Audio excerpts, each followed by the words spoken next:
Vamos lá, pessoal, vamos falar aqui sobre provas, estudo da teoria geral das provas, as provas no processo civil, as provas na advocacia, no direito imobiliário, no direito do consumidor, as provas em qualquer direito.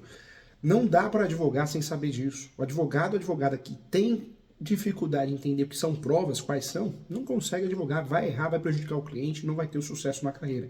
E quem não entende sobre provas nos concursos públicos também vai ter muita dificuldade. Então, é um tema muito importante.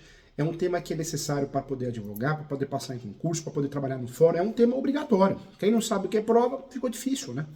Vamos lá, vamos estudar as provas, tá? A teoria geral das provas, as provas. Vamos embora. Vamos juntos. O que eu falo de provas? No meu livro, nas minhas doutrinas, eu quero muito que você conheça meus livros, tá? Vários livros o professor tem pela editora Mizuno, outras editoras também. Conheça os meus livros, são didáticos, livros bacanas para você estudar muito. Eu quero falar sobre provas.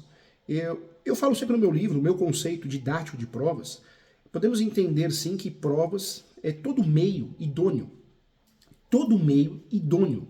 capaz de demonstrar ao juiz a ocorrência de determinado fato. Prova é isso. Qualquer meio ou todo meio idôneo capaz de demonstrar ao juiz a ocorrência de determinado fato.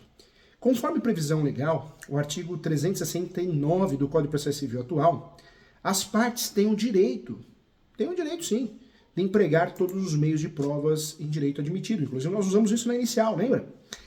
Todos os meios, nós podemos empregar todos os meios legais, bem como os moralmente legítimos, né? Ainda que não especificados no Código, para provar a verdade dos fatos em que se funda o pedido ou a defesa e também influir de forma eficaz na convicção do juiz, é fato, né, o grande objetivo da prova. Então, podemos resumir sim que provas ou prova é todo meio idôneo capaz de demonstrar ao juiz a ocorrência, juiz, juíza, magistrados, poder judiciário, a ocorrência de determinado fato, conforme previsto no artigo 369 do Código de Processo Civil 2015.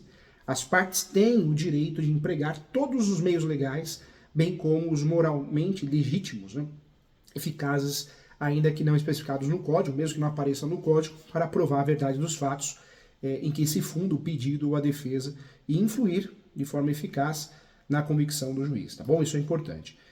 A grande dica, o primeiro pulo do gato que eu vou trazer para você, apesar de a prova recair sobre os fatos, o artigo 376 do Código de Processo Civil dispõe que as partes, ou a parte que alegar direito municipal, estadual, estrangeiro ou consuetudinário, como é o nome utilizado, provar-lhe também a ter a vigência se assim o juiz determinar. É fato também. Há, entretanto, gente, fatos que são admitidos como verdadeiros sem a necessidade de prova e não depende de prova. Essa é a verdade. Então vamos lá. Quais são os fatos que são admitidos como verdadeiros sem a necessidade de provas, sem depender das provas? Nós temos aqui dentro do nosso cronograma os fatos notórios, são aqueles que acontecem ou acontecerão e que se tem como conhecimento todos os fatos da época e local. Os fatos afirmados por uma parte confessados pela parte contrária, se uma parte afirma, a outra confessa, não há que se falar em provas. E também os fatos admitidos no processo como incontroversos, aqueles sobre os quais as partes não discordam. E também fato em cujo né, milita presunção legal de existência ou veracidade também, acho que também é um grande exemplo para poder, de fato, trabalhar. As presunções legais podem ser absolutas ou relativas. Na presunção absoluta, o legislador não admite prova em contrário do fato, por considerar irrelevante a discussão. E aí eu trago como grande exemplo a presunção da parcialidade do juiz, nos casos de impedimento. Já na presunção relativa, o legislador, de fato, ele determina que se considere o fato como ocorrido, mas admite a produção de prova em sentido contrário também. Exemplo, a presunção de veracidade envolvendo declaração de pobreza para o pedido de justiça gratuita. Nós assinamos a declaração de pobreza, o cliente assina e muitas vezes aquele é o documento que deveria fazer prova. Na prática, é claro que os juízes, juízas pedem comprovações com imposto de renda, as 3 últimas declarações, isso é fato. É muito importante também, gente, frisar, lembrar que as partes têm a oportunidade para provar todos os fatos tratados no processo. Entretanto, a não observância desse encargo pela parte acarretará desvantagens processuais, o que se denomina o ônus da prova. Assim, gente, as partes possuem o encargo de comprovar os fatos trazidos no processo sob pena de o juiz ao não ficar convencido dos fatos, aplicar a regra de ônus da prova na ocasião do julgamento em desfavor da parte que não cumpriu com o encargo processual. E trata-se, portanto, de uma regra de julgamento, tá bom? A distribuição do ônus da prova possui previsão expressa no 373 do Código de Processo Civil atual, que seguiu as mesmas diretrizes do antigo código, do antigo artigo, que era o 333 e 73, tá bom? O Código de Processo Civil atual estabelece ainda que nos casos previstos em lei ou diante de peculiaridades de causas relacionadas à impossibilidade ou à excessiva dificuldade de cumprir o encargo nos termos do 373, caput, ou a maior facilidade também de obtenção da prova do fato contrário, poderá o juiz arbitrar o ônus da prova de modo diverso, desde que faça por decisão fundamentada, caso em que deverá dar à parte a oportunidade de se desincumbir do ônus que lhe foi atribuído, tá bom? Então é um ponto importante. Desse modo, gente, embora a existência da lei estabeleça, de fato, previamente, critérios de distribuição do ônus da prova, que é o peso, né? O ônus da prova é o peso. Eu processo alguém, o peso está na minha cabeça, eu sou autor, então eu tenho que transferir esse peso, tirar das minhas costas, da minha cabeça e colocar na cabeça do réu, quando a situação permite a inversão do ônus da prova. Nós vamos estudar mais à frente, vamos trabalhar melhor esse assunto. Quando nós falamos aqui do encargo da prova, o peso da prova, o Código de Processo Civil de 2015, ele estabelece ainda que nos casos previstos em lei ou diante de peculiaridades da causa relacionadas, existe a impossibilidade ou excessiva dificuldade de cumprir encargo do artigo 373 caput, né, ou a maior facilidade de obtenção da prova do fato contrário, que poderá o juiz atribuir o ônus da prova de modo diverso. Então ele muda, né, o critério de quem tem que provar, desde que eu faça por decisão fundamentada, tem que fundamentar, em caso que deverá a parte, a oportunidade de se desincumbir do ônus que lhe for atribuído também. Outro ponto que eu queria trazer para você, outra situação importante, embora a lei estabeleça previamente critérios de distribuição do ônus da prova, o magistrado, o juiz, a juíza, poderá alterá-lo sim, de forma dinâmica, de acordo com um caso concreto, o que denomina distribuição dinâmica do ônus da prova. Esse é o nome, hein? Distribuição dinâmica do ônus da prova. O Código de Processo Civil, gente, o Código de Processo Civil anterior, ele previa o denominado ônus estático da prova, era o termo mais utilizado. Ônus, código antigo, hein? Ônus estático da prova, permitindo a inversão nos casos expressamente previstos em lei. O Código Civil atual, o novo código, por sua vez, estabeleceu a distribuição dinâmica. Então, no passado, o antigo código, em relação à prova, era o ônus estático. A grande mudança de provas, a teoria das provas, para o que é hoje, é que no passado, no antigo Código de Processo Civil, era estático, a denominação era o ônus estático da prova, e hoje não. Hoje a distribuição é dinâmica do ônus da prova. E esse fato é muito importante, é um grande avanço, porque é um modo que o juiz poderá alterar as regras previamente estabelecidas de acordo ao caso concreto, ao caso real. Então, acho muito mais dinâmico, muito mais interessante nesse caso. Nas hipóteses, gente, ou pelo menos na hipótese de distribuição dinâmica do ônus da prova, é essencial que o juiz, o magistrado, o Poder Judiciário faça expressamente permitindo a produção da prova para que se livre do ônus que lhe foi atribuído, ou seja, o juiz deve informar as partes acerca da distribuição do ônus antes da fase de instrução. Eu trago para você também o parágrafo 3º do artigo 373. Isso mesmo, parágrafo 3º do artigo 373 do Código de Processo Civil, que permite a distribuição diversa do ônus da prova, também pode, por convenção, as partes, ou seja, por meio de negócio jurídico processual, chamado negócio jurídico processual, guarde esse termo, hein? Pode convencionar essa troca. Então, as partes, atualmente, a convenção das partes, o negócio jurídico processual, nome usado, as partes podem trocar esse ônus da prova em relação ao autor e réu, salvo quando recair sobre o direito disponível. Isso não dá da parte ou tornar excessivamente difícil a sua parte o exercício do direito. Mas é uma grande novidade também. Em relação às provas, o professor lê muitos livros, eu gosto muito de ler, gosto muito de escrever, e tem livro que me deixa o professor assustado. Por quê? Eu peguei um livro recentemente, que é o livro da teoria das provas. Meu Deus do céu, o livro faz uma confusão, gente, meu Deus do céu, uma confusão danada. Ele divide provas em mais de 130 provas. Meu Deus do céu, como que o aluno vai aprender isso? Não tem, não existe isso. Nós temos no Brasil, em relação à especificação de provas e saneamento do processo, nós temos a classificação correta, não adianta criar fantasia, né, fantasia de Bob eu falo, nós temos pelo menos duas provas. As chamadas provas orais, testemunhas e depoimento pessoal, as quais serão apresentadas numa audiência de instrução e julgamento, e as provas documentais, que são provas papéis, tudo que é palpável, que eu consiga pegar. Eu nunca vou esquecer o professor Júlio aplicando prova na graduação. Por isso eu falo, né? Não adianta querer colar. Não adianta querer colar se você não domina a matéria. Você vai se dar mal. A verdade é essa. Você vai se dar mal. Porque você não tem noção, né?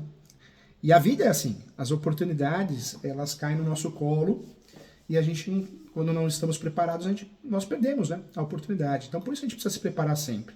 O que eu quero trazer para você? Isso é muito importante para mim, para que você conheça de fato. O aluno, nesse dia, ele colando na graduação, eu percebi, o professor viu pelo vídeo, pela janela, e ele perguntava para a aluna da frente, o que é prova? Prova documental. E aí a aluna fez assim, né? Pegou a caneta dela, prova documental, ó, prova documental. Ah. Eu falei, eu nem vou recolher a prova, vamos ver, né? Se ele vai acertar a questão. Quando eu fui ver, ele, prova documental, parte do corpo humano. Isso não existe, né? Parte do corpo, peito, escreveu peito, né? Porque a aluna fez assim, né? Gente, cuidado, né? Então você vê, quando a gente não conhece a matéria, mesmo com uma baita de uma dica dessa, a gente não consegue acertar. Prova documental, tudo que seja palpável. Mas ele não escreveu isso, tudo que seja palpável. Escreveu peito, partes do corpo humano. Agora lembrei, parte do corpo humano. Então, cuidado, hein? Né? O corpo humano é palpável, mas isso não está vinculado exclusivamente a isso, conforme ele escreveu na prova. Então, cuidado. Nós temos várias provas diferentes. E aí eu quero estudar uma por uma com você, tá? Em relação às provas documentais, nós temos a ata notarial, de acordo com o artigo 384. Então, duas provas. Quantas provas nós temos no Brasil? Orais e documentais. São duas. Vamos estudar as provas documentais. De acordo com o artigo 384, a ata notarial é uma das provas documentais, essa prova é feita pelo tabelião de notas. Existe a existência, um modo de existir de algum fato que pode ser atestado em documento a requerimento do interessado, mediante a lavratura de ata notarial lavrada por tabelião de notas. Além disso, dados representados, imagens, sons gravados, arquivos eletrônicos poderão constar nessa ata também. Muita gente reclama porque esse serviço é caro, oneroso, mas é considerado prova, tá? Então é importante. Então, uma prova interessante, sim, que nos interessa. Em relação às provas documentais, também é importante lembrar que nós temos a perícia.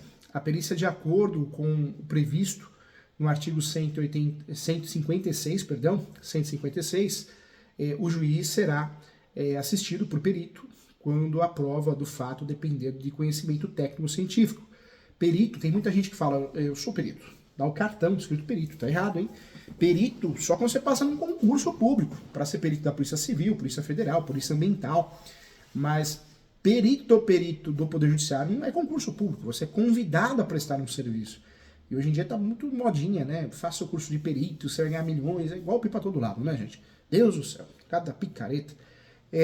Perícia, quando nós falamos de perícia, de acordo com o 156 do Código de Processo Civil, o juiz vai escolher, o juiz, a juíza, vai nomear um perito para prestar esse serviço, né? Então, ele vai ser nomeado e vai entregar um laudo técnico, porque ele tem conhecimento específico, ela tem conhecimento científico. Ainda que o juiz possua conhecimento especializado na área, que será objeto de perícia, não poderá aplicar os seus conhecimentos ao caso concreto, dispensando a prova pericial. Ele não fica vinculado, o juiz, a juíza, à prova pericial, não tem que seguir, né, o laudo, mas é importante que ele peça a perícia quando a situação for confusa, contraditória, ou depender de provas técnicas e científicas, né? Em outras palavras, haverá nomeação de um perito, mesmo que o juiz tenha conhecimento técnico sobre o objeto da periciação, tá? Ou do periciado, né? Objeto periciado. A prova pericial, gente, ela é requerida na petição inicial ou na contestação. Vai ser nomeado um perito. Quem paga o perito é a parte, por mais que o perito apareça no artigo 98, quando você consegue os benefícios gratuitos, o ideal é que você não pagasse o perito, mas na prática paga, né? Para concurso público não, porque quando nós temos os benefícios da justiça gratuita, né? Eu falo no plural porque são muitas, né? Mas o benefício da justiça gratuita, você tem a perícia como, de fato, um serviço que não deverá ser pago. Está lá no artigo 98, na vida prática paga. Como que funciona isso? A prova pericial é requerida, então, na petição inicial da contestação. Nomeado o perito, a perita, as partes terão prazo de 15 dias para indicar assistentes técnicos. Então, eu posso indicar um assistente técnico e posso formular quesitos. Após a diligência, o perito deverá apresentar o laudo técnico em cartório, com pelo menos 20 dias de antecedência da audiência de instrução e julgamento, devendo os assistentes técnicos entregarem, de fato, os seus pareceres no prazo de 10 dias após a intimação das partes acerca da juntada do laudo pericial.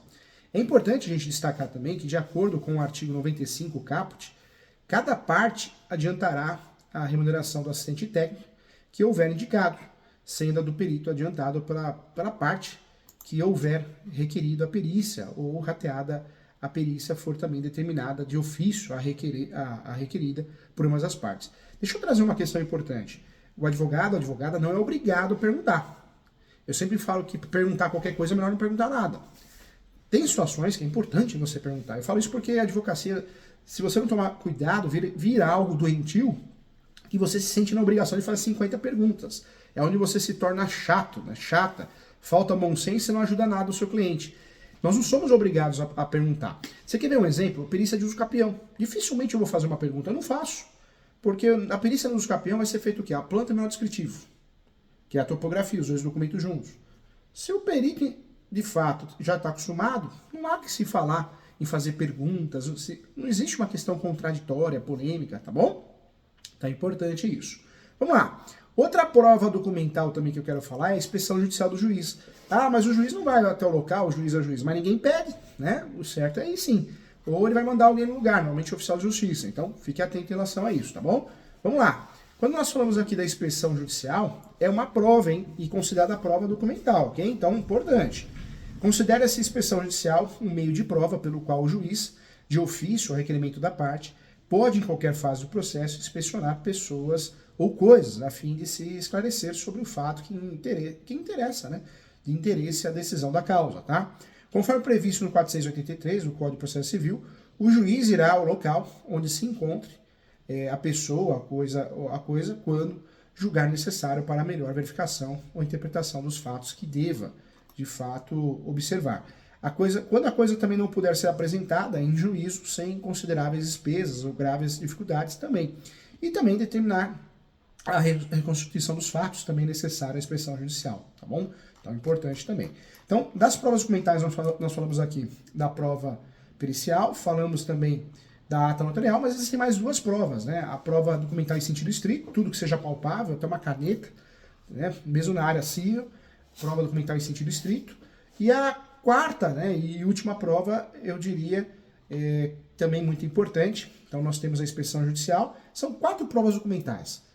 Prova documental em sentido estrito, ata notarial, inspeção judicial do juiz, que é uma prova documental muito importante, e nós temos também a possibilidade de usar a prova documental, também ela faz toda a diferença em relações importantes, né, como quando eu posso também usufruir de uma inspeção judicial, então também é importante, tá? Então nós temos 4 situações que nós podemos aplicar. Lembrando que a confissão também é considerada prova, né? Também prova a confissão, porque conforme previsto no 389 do Código de Processo Civil, a confissão quando a parte admite a verdade do fato contrário ou do seu interesse e favorável ao adversário. A confissão, gente, ela pode ser judicial ou extrajudicial, hein? De acordo com o artigo 395, em regra indivisível, ou seja, não pode a parte que a quiser invocar como prova aceitá-la no tópico, a beneficiar ou a rejeitá-la no que for desfavorável. Entretanto, gente, eu trago para você que a confissão poderá ser dividida quando o confitente, né, ele aduzir fatos novos, isso pode acontecer, capazes de constituir fundamento de defesa do direito material ou reconvenção também de reconvenção, tá? A confissão judicial ela já se faz prova contra o confitente, né? Não prejudicando, todavia, os litisconsórcios, e além disso, a confissão judicial poderá também ser espontânea quando não houver provocação da parte contrária, ou a provocação quando decorrer depoimento pessoal também, tá? Então, importante também esclarecer isso. As provas orais, nós temos duas, documental, papel. Prova oral é falada, guarde isso, fica mais fácil. Onde as provas documentais são apresentadas? Dentro dos autos. Onde as provas orais são apresentadas? Numa audiência de instrução, julgamento. Nós temos as testemunhas e temos o depoimento pessoal das partes, que é a prova que nos interessa também, né? Então, muito importante. Vamos lá. Em relação às provas orais, testemunhas. Considera-se testemunha o terceiro em relação à lide, que vem prestar depoimento em juízo e por ter conhecimento dos fatos narrados pelas partes. É um ponto importante. O comparecimento da testemunha é obrigatório, mas de acordo com o artigo 448 do Código de Processo Civil, ela não será obrigada a depor sobre os fatos que lhe acarretem grave dano, bem como o seu cônjuge ou companheiro e os seus parentes consanguíneos afins, em linha reta ou colateral, até terceiro grau inclusive, e cujo respeito por estado ou profissão deva guardar sigilo também, tá? Então isso é importante. Os incapazes do parágrafo 1º do artigo 447, o interdito, né, por enfermidade ou deficiência mental, o que é cometido por enfermidade ou retardamento mental também, e ao tempo em que ocorreram os fatos, não podia, de fato, discerni-los, né? Ou ao tempo que deve depor, também não está habilitado a transmitir as suas percepções. Também não é obrigado a ser testemunha, incapazes, né? Os que tiverem menos de 16 anos, tá? Então, ponto importante. E aí eu trago para você também o cego e o surdo, quando a ciência do fato depender dos seus sentidos que lhe faltarem. Em relação às testemunhas impedidas, nós temos o artigo 447 também, no Código de Processo Civil. Fica impedido de prestar depoimentos o cônjuge, o companheiro, o ascendente e descendente, em quaisquer graus, né? Inclusive o colateral, e até o terceiro grau de alguma das partes de forma consanguínea, né? Ou ainda por afinidade também, né? Afinidade ao amor, salvo se o exigir interesse público ou tratando-se de causa relativa ao estado da pessoa, não se puder obter o outro modo a prova que o juiz repute necessária ao julgamento do mérito, tá? Então é importante também. Também motivo de impedimento também testemunha o que é parte na causa. Não dá para você testemunha autor e réu. Eu sou autor, só um minutinho.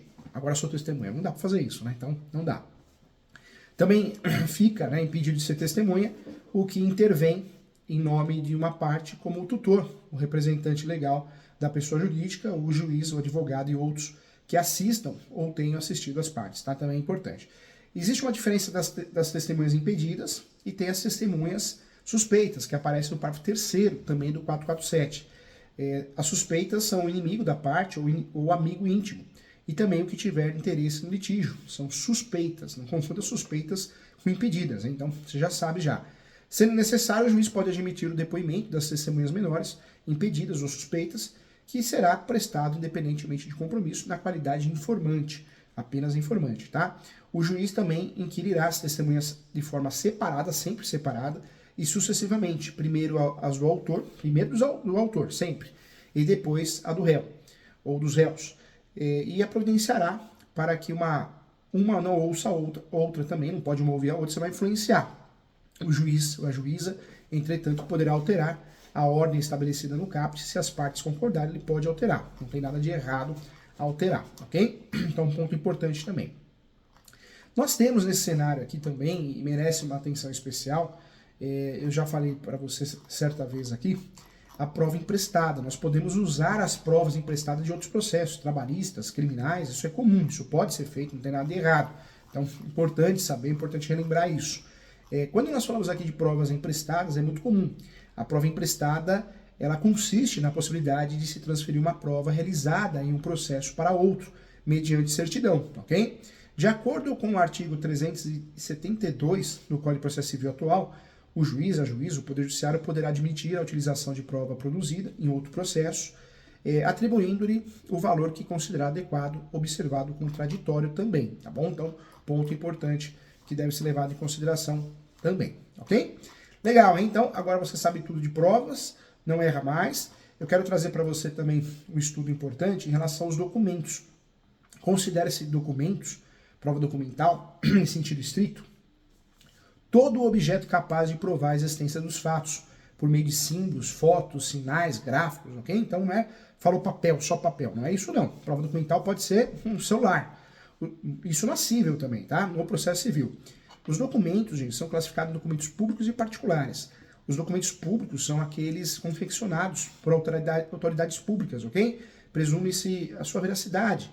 Já os documentos particulares são os documentos elaborados, feitos pelas próprias partes ou por terceiro investido na sua atividade pública, correto? Documentos públicos têm a presunção de veracidade, não só da sua formação, mas também dos fatos que o escrivão, o chefe da secretaria, o tabelião de notas ou o servidor que o declarem em sua presença, quando a lei exigir instrumento público, como da substância, né, do ato, nenhuma outra prova, por mais especial que seja, pode suprir a falta. E o documento feito para o oficial público, independentemente ou sem observância das formalidades legais, sendo subscrito pelas partes, tem a mesma eficácia probatória do documento particular, ok? Nos documentos particulares, eu trago para você algumas situações importantes, as declarações constantes do documento particular, escrito e assinado, ou somente assinado, presume-se verdadeiras em relação ao signatário. Também trago para você quando, isso é importante, hein? Quando tiver declaração de ciência de determinado fato, o documento particular prova a ciência, mas não o fato em si, incumbindo o ônus da prova ou de prová-lo ao interesse em sua veracidade, tá? O telegrama, o radiograma ou qualquer outro meio de transmissão tem a mesma força probatória do documento particular se o original constante da estação expedidora tiver sido assinado por remetente. Isso é importante também. Algumas dicas de ouro, né?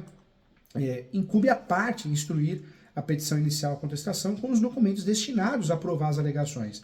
Entretanto, gente, eu falo sempre isso nas minhas aulas, é lícito às partes, em qualquer tempo, juntar aos autos documentos novos, quando destinados a fazer prova de fatos ocorridos depois dos articulados para comprová-los. Então, aos que forem produzidos nos autos. Isso é normal até na apelação, no recurso, né? Sabe, um tópico novo para lá, das provas novas.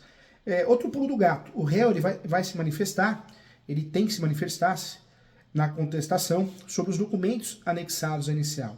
E o autor vai se manifestar na réplica, né, sobre os documentos anexados na contestação, sempre que uma das partes requerer a juntada de documentos nos autos. O juiz ouvirá, a seu respeito, a outra parte, que disporá, sim, do prazo de 15 dias para se manifestar. Quando o documento, gente, isso também é importante, tá? Quando o documento consistir em reprodução cinematográfica, fonográfica, a parte deverá juntá-lo também com a inicial ou a contestação, mas a sua exposição será realizada em audiência, intimando-se previamente as partes. E é importante registrar também que a parte poderá arguir falsidade do documento, apresentando pela parte contrária o que denomina da incidência de falsidade documental. Nós temos o artigo 430 e 433 que tratam do assunto, tá bom? Então, também tema importante. Legal, agora sim nós dominamos o assunto, agora ninguém nos pega, estamos preparados, pode cair a questão que for, caso prático, que nós estamos preparados para ir muito bem, tá bom? Um abraço e até a próxima.